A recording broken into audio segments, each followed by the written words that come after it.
Mashallah, jazakallah kay Ustad. Okay, para sa kainitan kasagsagan ng ating debate, magtatanong po ang ating kabilang panig. Si Kuya Goding, nandiyan ka pa ba? Nandito pa, Ustad. Smile na smile lang si brother, si Pastor. Kuya Goding, magsimula ka sa 5 tanong, please. Yung una kong tanong kasi, bago muna ako pwede muna ako mag-pray. Sandali lang. Pwede. Sige po, mag-pray muna ako. Panginoong Diyos, salamat po sa oras na ito. Ako po ay lumalapit nangyayangit po sa iyo. Sana po guide us always, Lord, sa katotohanan upang bigyan ng kaliwanagan namin salita po. Holy Spirit of the living God, be with us. And I bind and rebuke, Diyos, hindi tama, hindi po katanggap-tanggap po ng Diyos. Salamat po sa iyong oras na ito. Salamat po. In Jesus' name, Amen. So ano lang yung ko, Stads, kasi sabi po ni Ustad Romas na patutunayan niya na yung John 1:1 ay mali. So yung tanong ko, sa iyong sarili ba, kasi sabi niya, patutunayan niya, yung yung kanyang discussion ba patungkol sa John 1:1 ay kanyang sarili yan? Kanyang sariling pagkaintindi o binabase niya sa iba sa nakasulat sa scholar po?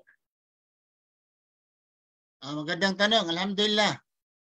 Binabase ito sa mga scholars kagaya ng ni Bart Ehrman. Siya nagsasabi na itong pagtuturo nga si Jesucristo ay Diyos, using also John 1:1. Ayon ni Bart Ehrman it's hindi totoo. Okay. So hindi galing sa iyo, Ustad? Hindi galing sa akin dahil ang mga scholars, nag-gather ako sa mga scholars. Okay. Sabi mo, patutunayan mo. Ibig sabihin sa sarili mo. Kasi sabi mo, patutunayan mo na mali. So ibig sabihin, sarili mo. Bakit ka kumuha sa iba, hindi yung sarili mo? Ibig sabihin, wala kang sariling sagot. Tanong? Yes or no? Yes or no po? Okay. Hindi, yes or no po, kung ano. Ang yes or no sa formal debate, may kasunod, explain. Okay. Sige po. Okay, I will explain. Sabi ko, sa aking sarili. Mag-ano ka muna, Stars? Mag-no ka muna o yes muna. Okay. Pili mo ba yung sagot mo, sabi mo, papatunayan mo na mali ang John 1:1. Ibig sabihin, sarili mo. Okay. Ayun, sabi mo, at narinig ko na yung mga binabasihan mo na mga sagot mo ay galing sa mga scholar. Saan na yung sarili mong sagot? Okay, sagutin ko. Pero ikikausap ko lang, paumanhin nga, pag nagsagot ako, wag kang sasapaw. Sagutin mo ako. Kasi nagtanong ikaw, pinabayaan kita, pero magsagot ako, wag mong ikuan yung sagot ko ay sagot mo. Iba ho, ganito. Pag sinasabi ko na ito ay aking papatunayan, hindi ho nangangahulugan sa aking opinion.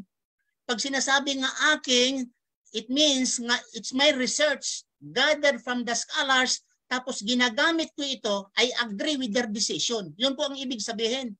Dahil sino ako nga magsabi ako nga ako lang mismo, supposing sabihin ko ako. Sino ako? Hindi naman ako Bible scholar. So kinukuha ko ang mga Bible scholar, including the Jehovah's Witnesses. The scholars of the Jehovah's Witnesses themselves, their translation is different. At sabi nila, itong John 1:1 is mali nga pagka-translate according to the Jehovah's Witnesses. Kinuha ko yun, sinagot ko at inaangkin ko, ito ay sa akin dahil ginamit ko ang kanilang salita. Dahil kung akin lang mismo, I'm not a scholar. So ginamit ko ang mga salita ng mga scholars at religious group para pagpapatunay na ang John 1:1 ay hindi tama, mali. Okay. So tanong ko, yung mga scholar ba na binabasihan mo, nandyan ba sila noon na panahon sa pagsulat ng John 1:1? Pangatlong tanong. Ano ko lang, ang tanong ko, nandyan ba sila? Nakabase sila doon, kaya masabihin mo na tama sila. O, yun lang.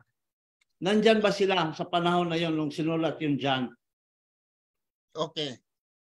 Magandang tanong. Pangatlong tanong, sasagutin ko. Nandoon po ba sila? Brother, Pastor, Goding, pag sinasabi ng commentators of the Bible, including Bart Ehrman and the Jehovah's Witnesses, very clear nga wala sila doon.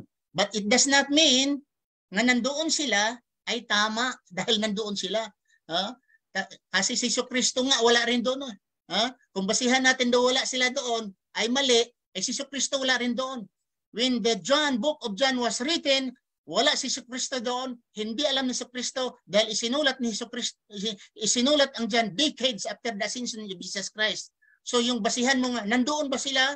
Kung wala sila nandoon, it's not valid yung reasoning nila, including Jesus, wala rin doon. Sagot ko na ang pangatlong tanong.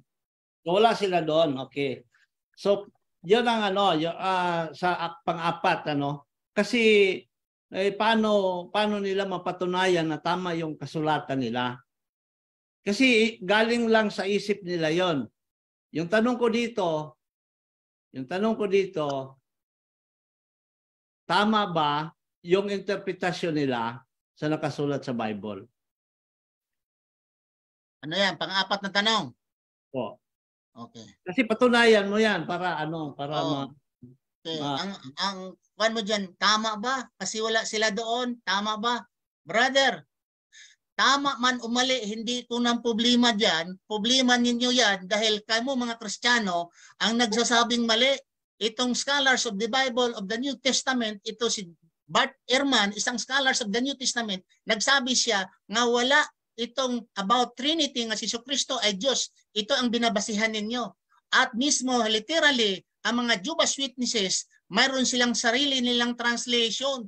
Hindi sila tanggap niya ang yung translation na yon nga ginagamit sa King James Version.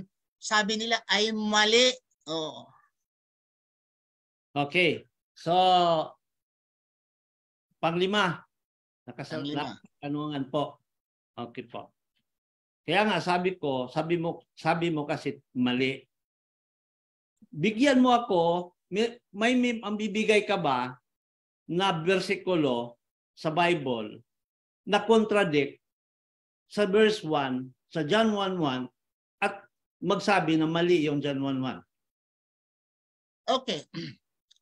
So, panglima yan. Sa Biblia, kung nabasahin natin ang Genesis chapter 1 verse 1, sinasabi doon, sandali, nagsasagot ako. Huwag ka muna nga nagsasagot ako. Pabayaan mo ako, magsagot. Okay? Ang Genesis chapter 1 verse 1 nagsasabi, in the beginning God created. In the beginning God. Pero dito sa John chapter 1 verse 1, in the beginning was the Word.